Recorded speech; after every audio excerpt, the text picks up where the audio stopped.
자, 갈등은 어느 정도 마무리가 됐지만 여전히 여진이 남아 있는 것 같아요. 또 법무부 장관의 수사 지휘권 좀 언급을 했는데 법적으로는 뭐 인정이 되죠. 그렇지만 쓰지 않는 칼로 유명했습니다. 이거 막 쓰면 안 됩니다. 그러다 보니까 2008년도 천정배 장관 이후에 헌정사 두 번째로 지금 사용된 건데 이게 또 직권 남용이다, 아니다 이런 말들이 많은데 검찰청법 8조와 12조의 해석을 두고 엇갈리는 부분들이 많이 있습니다. 그렇죠. 이 법무부 장관의 지휘권 어떻게 해석을 해야 됩니까?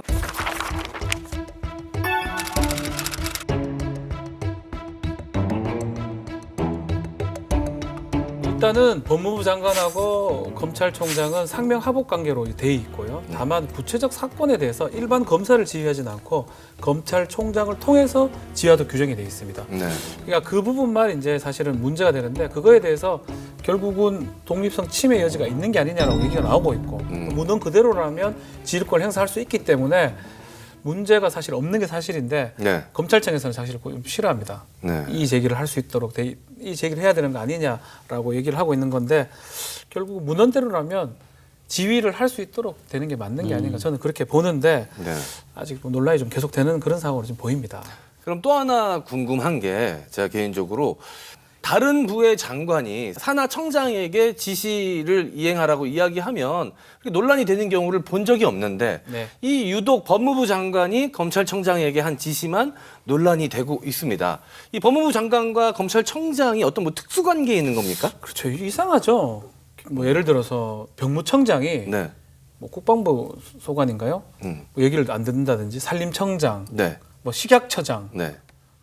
왜요? 싫은데요? 하는 경우를 본 적이 없습니다. 네. 그렇지만 검찰총장은 장관급이기도 하고 또 그만큼 권력기관이기 때문에 또 독립성을 강조하다 보니까 외청이긴 하지만 독립적으로 어떤 권한을 보장해 주는 걸로 보입니다.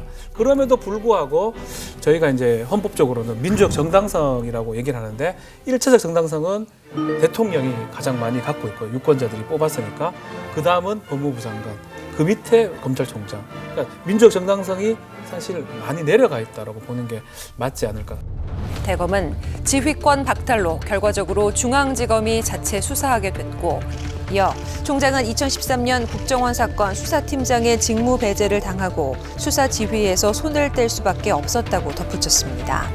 2013년 국정원 사건은 뭐 얘기하지 말았어야 되는 거 아니냐. 또 그걸 갖고 해석이 많은데 자, 입장문 내용이 어떤 거죠? 일단 추미애 장관이 내린 수사 지휘를 윤석열 검찰총장이 사실상 받아들였지만 수용이라는 단어는 단 한 번도 쓰질 않았습니다. 역시. 실제 대검 공식 입장도 추미애 장관이 수사 지휘권을 발동해서 윤 총장의 지휘권은 상실된 상태가 됐고 장관 처분에 따라서 중앙지검이 자체 수사하게 된 그런 상황이다. 이겁니다. 네. 그러면서 과거 얘기를 덧붙였는데 윤석열 총장이 2013년 아까 국정원 댓글 사건 당시 수사팀장으로서 네. 직무 배제를 당하고 수사 지휘에서 손을 뗄 수밖에 없었다.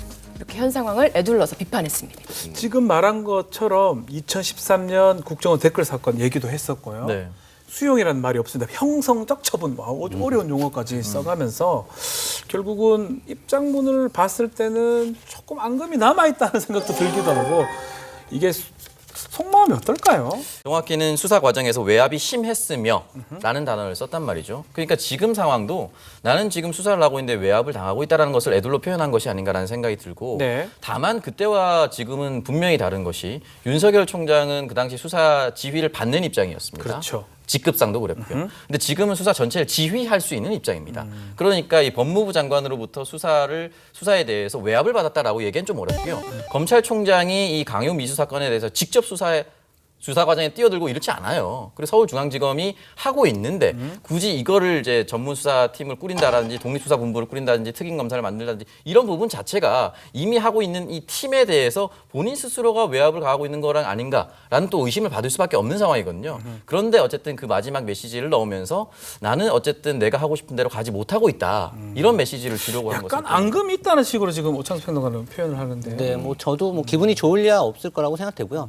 근데 만약에 저라면 그냥 좀 간단하게 냈을 것 같습니다. 그냥 존경하는 추미애 법무장관. 존경요? 아 그럼요. 일부러 논평 존경하는 많이 하다 보니까 미사일구를 잘하시네. 존경하는 일부러 일부러 얘기는 먹인다는 얘기. 되지만 살아서 죽는 길을 택할 거면 아하. 확실히 죽어주는 게 차라리? 맞습니다. 네, 그래서 존경하는 추미애 법무부 장관님의 명을 문헌 그대로 수용하겠다라고 저는 짤막하게 냈을 것 같습니다. 차라리. 근데 지금 깔끔하긴 하네. 오며 가며 예, 사실 많이 아까도 많아졌어요. 말씀드렸지만 오며 가며 하는 이분들의 말들이 무슨 무림 고수들 초식 싸움 하는 것처럼 뭐 단어 하나에 무슨 뜻이 있고 그걸까 또 해석을 낳고 사실은 이 모든 걸 바라보는 국민들만 불편합니다. 저는 그래서 검찰 총장 스스로가 깔끔하게 일단락하고 가는 게 더 맞지 않았을까라는 생각도 합니다. 무림고수의 초식이라고 우리 한교안 부대변인이 말씀을 하셨는데 네.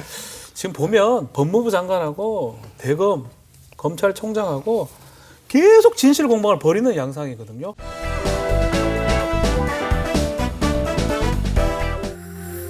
OBS